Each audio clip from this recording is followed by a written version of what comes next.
मैं एक इंस्टीट्यूशन के बारे में लिखूंगा। तो he is not a man, actually he is an institution. तो it is going to be a very complex task. मैं चूंकि माहौल काफी साहित्यिक हुआ था, तो मैं I am basically a poet, writer, so many caps I wear, professor, advocate and bureaucrat.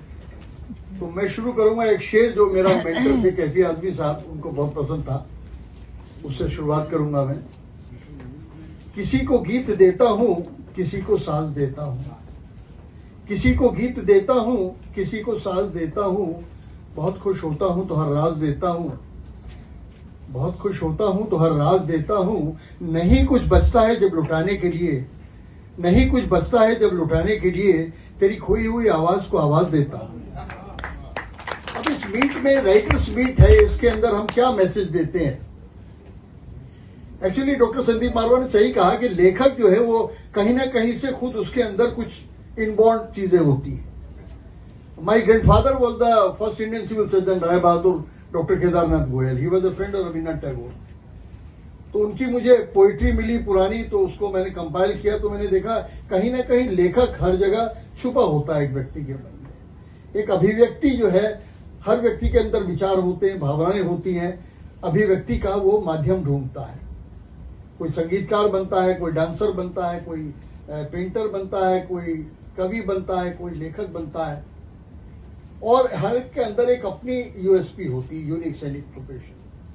तो मैं कहूंगा जो नई जनरेशन आ रही है, जो पोएट्री के क्षेत्र में या राइटिंग के क्षेत्र में आना चाहते हैं, उनके लिए सबसे ज्यादा बड़ी जरूरत है पढ़ना।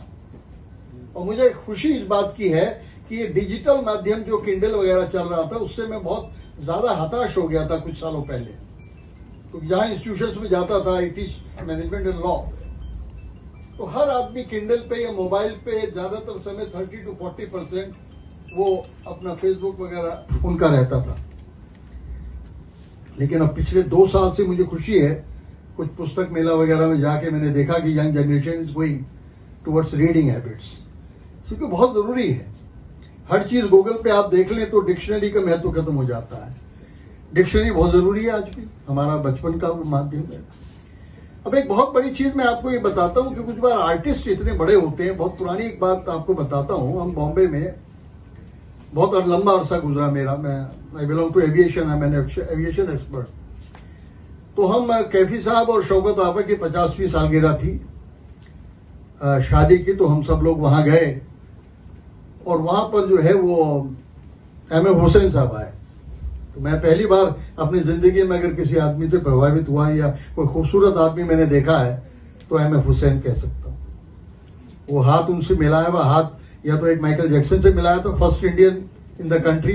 आई am proudly saying I am the first Indian who shook hand with Michael Jackson, because airport पे थे, तो जैसे ही डॉक किया तो हम एरो ब्रिज पे हम पहले आते। अब दूसरा हाथ जो हमने मिलाया वो एम.ए. हुसैन साहब जो है।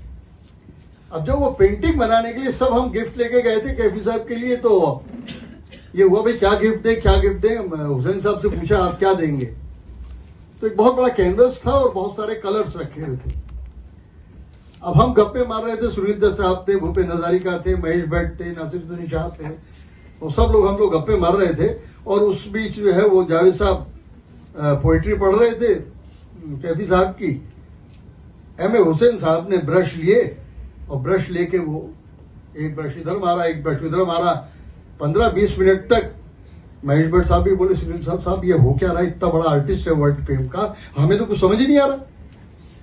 15-20 मिनट तक किसी को कुछ समझ नहीं आया कि इतने बड़े बड़े पेंट से उस कैनवस पे उन्होंने वो करा।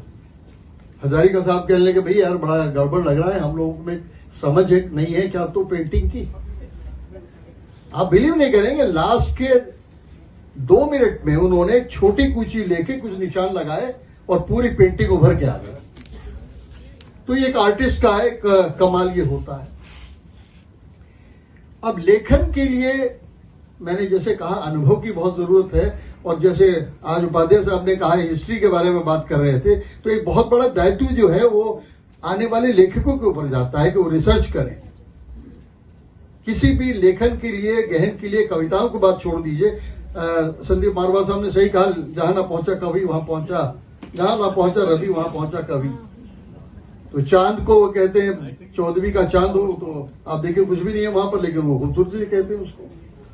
एक अच्छा शेर मेरे को जहन में आ रहा है, वो समर्पित करता हूं मैं संदीप मरवा साहब को।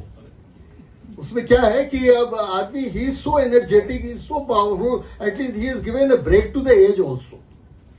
As is numbers for him and is a message for all of us. Writing की कोई एज नहीं होती। तो एक शेर इनके नाम है, अभी तो इस बाज की लंबी उड़ान बाकी है, अभी तो इस बाज की लंबी उड़ान बाकी है, अभी इस परिंदे का इम्तिहान बाकी है, अभी अभी इन्होंने लांगा है समंदर को, अभी तो पूरा आसमान बाकी है। और आप ये देखिए कि हर आदमी के मन में जो है एक कहीं ना कहीं बचपन छुपा होता है। तो मैं खत्म करूंगा एक बचपन के नाम पे जो है एक बचपन के लिए आप सब याद रखिए कि अपना बचपन एक ऐसी चीज है आपका जो आप भूल नहीं सकते। चाहे आप 70 साल के हैं, 80 साल के हैं, चाहे आप 20 साल के हैं। आपसे अगर मैं कहूं कि आप 5वीं क्लास में थे, क्लास टीचर कौन था, या 8वीं में कौन था, तो चाहे आपको लॉ वाला याद ना रहे, 8वीं क्लास का क्लास टीचर याद रहेगा। तो बचपन आप मत भूलिए यार, तो बचपन आप मत भूलिए। हर आदमी के अंदर एक बच्चा छुपा होता है और तभी वो लेखक बन सकता है। तो कविता है मेरी, एक कविता संग्रह आया था मेरा, मेरे बचपन का चांद, उसका शीर्षक है, चांद में दाग है सुना था मैंने कभी, चांद में दाग है सुना था मैंने कभी, एक बुढ़िया भी है वहां शायद, चरखे पर सूत काटती वो बुढ़िया वो चरखा, चांद की हकीकत था मेरी नजरों में कभी। चांदनी रातों में छत पे खड़े मैंने बहुत कोशिश की उस चांद को देखने की, जहां वो बुढ़िया वो चरखा था कभी, पर दागों के सिवा मैंने देखा नहीं कुछ भी कभी। बहुत गहरा है मेरे बचपन का एहसास, बहुत गहरा है मेरे बचपन का एहसास, आज चांद पर इंसान के कदमों के निशान हैं। ये एक सच है जिसे झुठला नहीं सकता मैं कभी। खामोश रातों में मेरे बचपन का वो चांद जो कल था आज नहीं है शायद, पर चांद तो है रातों में मेरे करीब।